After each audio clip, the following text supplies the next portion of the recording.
Hi everyone, welcome to the Icehouse podcast. I'm Bryar Stewart, the Community Manager at the Icehouse, and today we have Brodie Andrews with us, who is the Branch Manager at Aitken Joinery.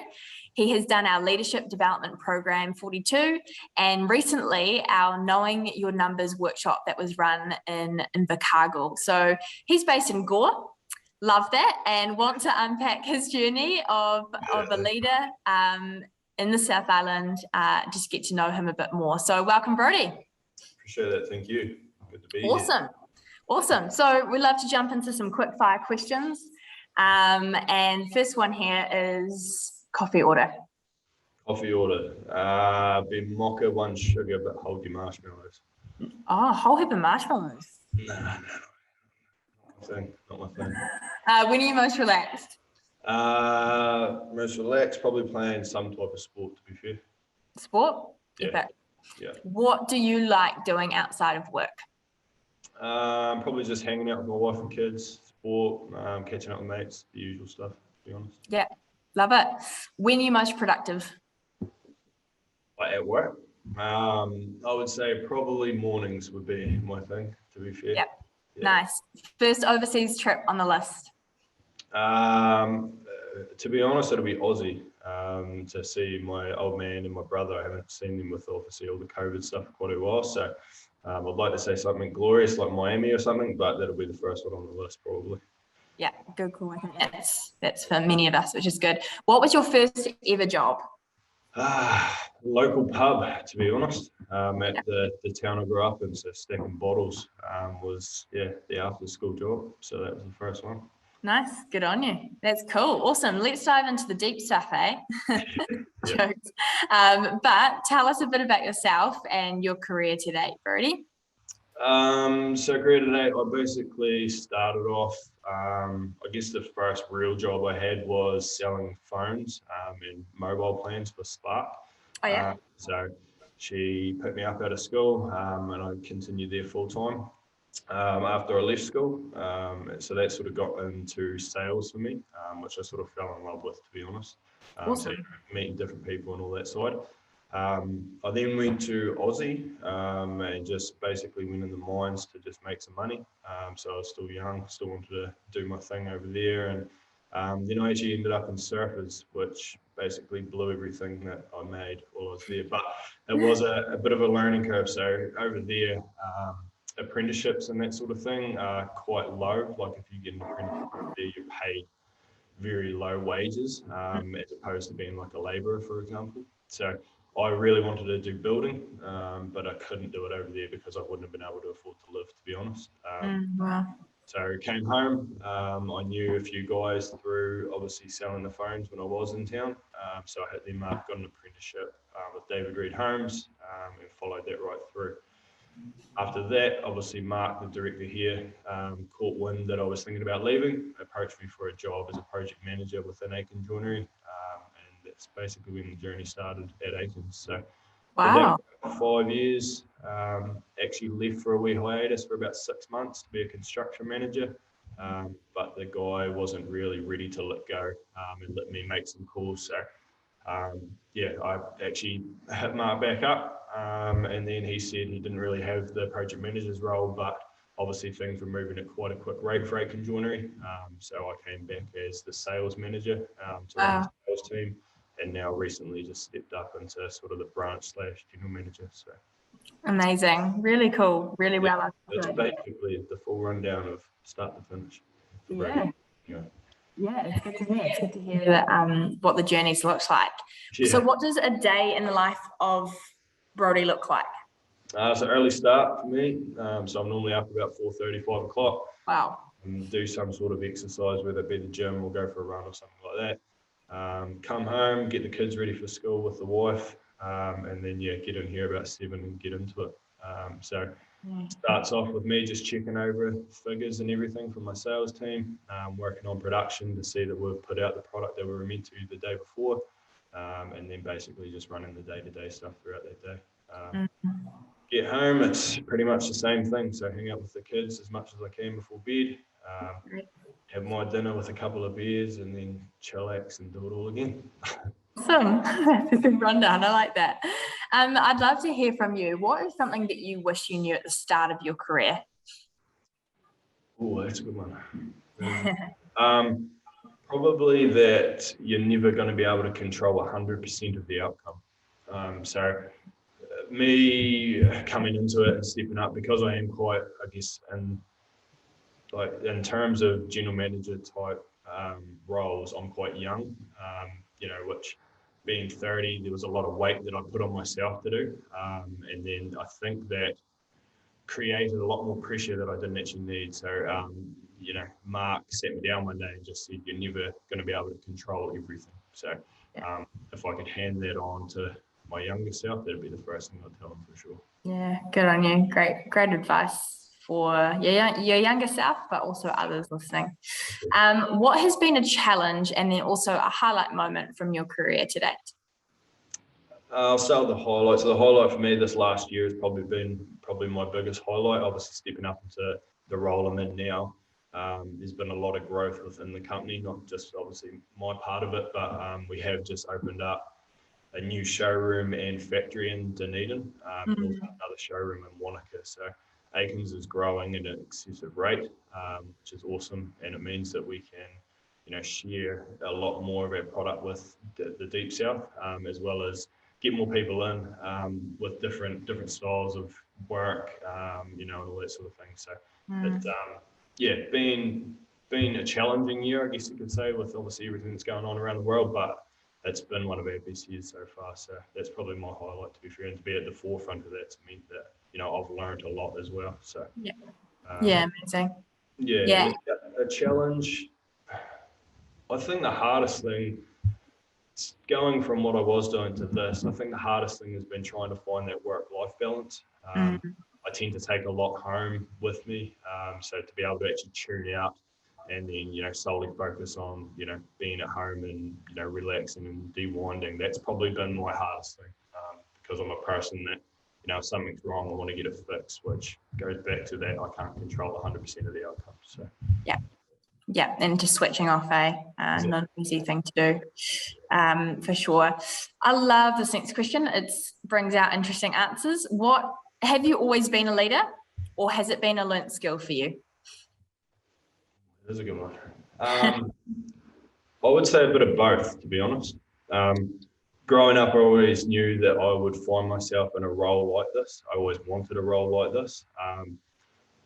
So I knew that, I would do whatever it took to get to a role like this. But I think as far as knowing, you're always learning in this sort of industry, for me anyway, in this sort of role. So I don't think I'll stop learning, the skills that I need. But yeah, definitely a bit of both in a sense. I knew I'd be here at some point, put it that way. Yeah, for sure. I think born with it, but you still need to craft that skill, right? Yeah. Exactly. Great answer. Awesome. So moving to how you've heard about the Icehouse, how you heard about it and ended up going on the leadership development program. Icehouse and Aitken's have had a pretty good relationship for quite a while. Mark is directly here. He's done the owner manager program. He's done that. There's been a couple of us that have actually done the LDP as well. I was actually meant to do it earlier on, but it never really came to fruition. But yeah, that's probably how I guess I heard about it. I'd heard through a couple of other people that have done the course that I've done, the LDP, that said it was beneficial. But yeah, Mark he's a very big advocate.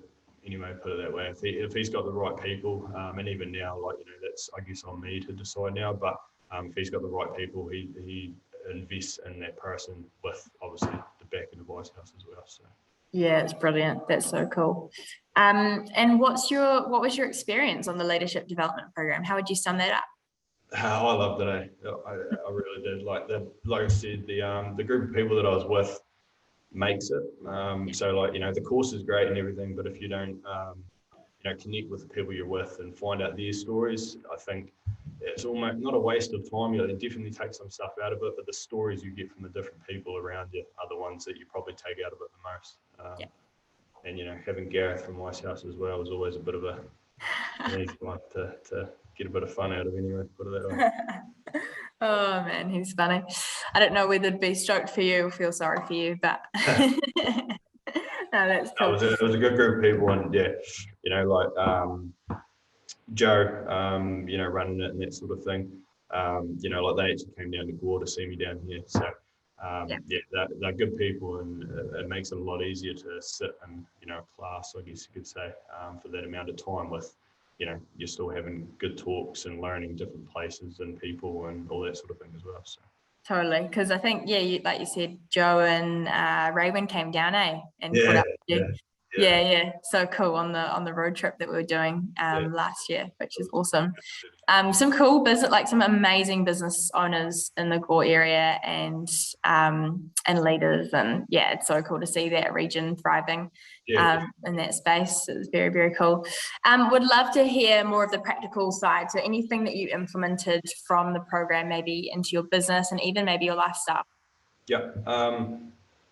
I guess the business side, I took a lot out of learning, I guess you could say, the management multipliers. So not every one person's the same, and I had to sort of change how I was managing certain people a little bit differently. So I guess it's like one shoe doesn't fit all type thing. I'm quite an outspoken person, quite extroverted, whereas, I've got a lot of people under me that aren't that way. So unless I ask them to speak up, they won't. So to be able to learn how to cater my management style around different people is probably one of the biggest things I took out of that for the business side anyway. Brilliant. Personal side, the resilience, I definitely wasn't getting enough sleep. I'm still working on that, but it's that stuff that on the last day sort of set home for me a wee bit, to get myself straightened out. So then I'm at 110% when I'm here. So there's a lot in it, but I took a lot of different points out of different things, but they're probably the ones that I've implemented the most. Yeah, that's really great points. I love that, Brodie. Who's one person that's been really influential to you in your leadership journey? I would have to say Mark, to be honest, my director here. He's a very intelligent, methodical guy. He did take me under his wing, obviously, when I came into the business, and he sort of gave me this chance to sort of prove myself a wee bit. He's been awesome with coaching and, telling me, certain things and aspects of how I should change things, move things, whatever. But he doesn't shadow me as well. So he is letting me find my feet. I look at Mark probably more like a mate / boss, I guess you could say. So like we can have open conversations about where we're wanting to take the company and that, and he sort of gives me the opportunity to voice it and will implement it as well. So, it's not with him, it's not like a dictatorship, I guess you could say. Like he's open to allowing me to grow within the role and obviously bringing new people in. So I would say Mark. Sure. Very, very cool. I love that. And then, turning to knowing your numbers. So for those listening, knowing your numbers is our financial workshop, essentially. They happen data throughout the year.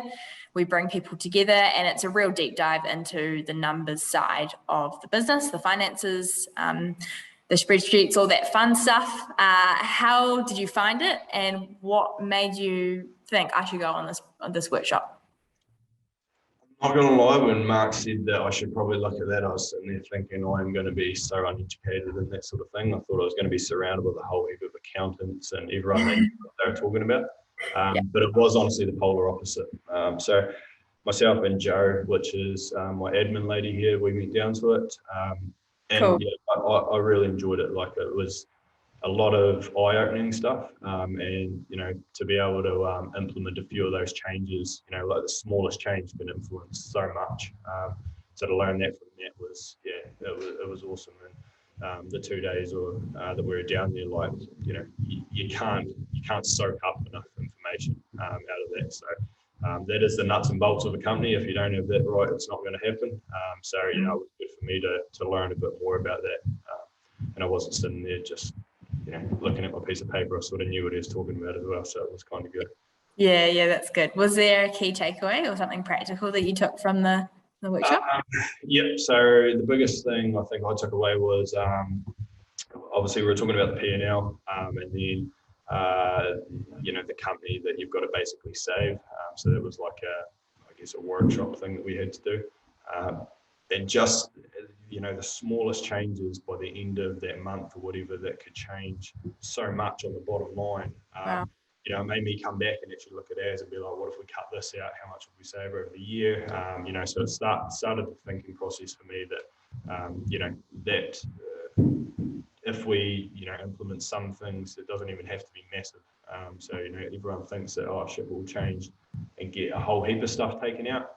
Whereas if we just change little things, it can actually add up to quite a big amount when you're dealing with something that we're dealing with. So, yeah, that was probably the biggest thing, was that and the margins. So, how much have you changed margins by 1%, et cetera. So, yeah, well, that sounds awesome. If you could give any advice to a business leader listening in, what would that be?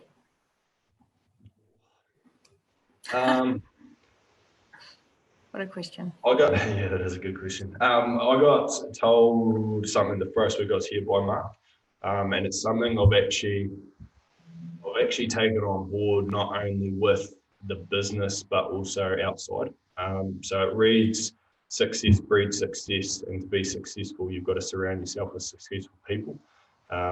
So that, for me in here, obviously, I want to train my guys to be successful. I want everyone to succeed, which means that, as a company, we're a lot of successful people already.